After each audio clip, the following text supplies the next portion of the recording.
Well, and I remember the first time I saw a fire tunnel, like I was uncomfortable. I didn't like it. If you don't know, a fire tunnel is instead of people standing on prayer lines or being at the altar, you get people on both sides, and they're facing each other, like almost like they can make a tunnel if they put their hands together at the top.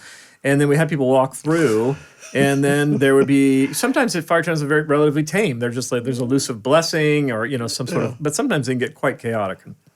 And in our environment, they got pretty chaotic sometimes. People busting out of the tunnel and onto the floor and stuck places. So I remember telling you, like after that, the first one we ever did, I'm like, yeah, Bill, I'm not comfortable with that. And you're like, oh, Dan, you don't have to be involved. You just stand at the back, and as you feel comfortable, move closer.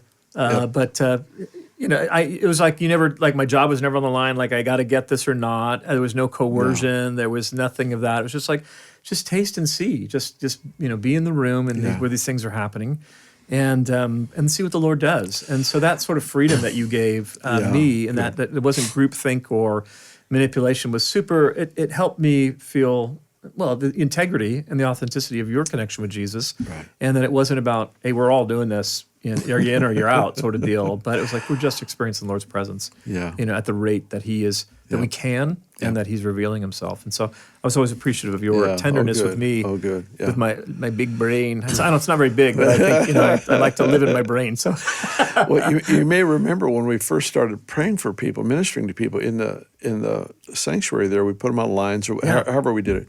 We always kept a space in the back of several rows. I said, no, if you're not comfortable, but you want to observe, you're free to do that. Yeah.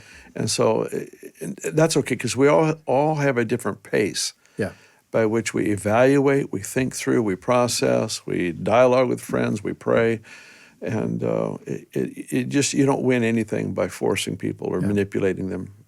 And as we said, we don't expect every church to look like us or to move in these things. And it takes a great variety and diversity of church experience and expression.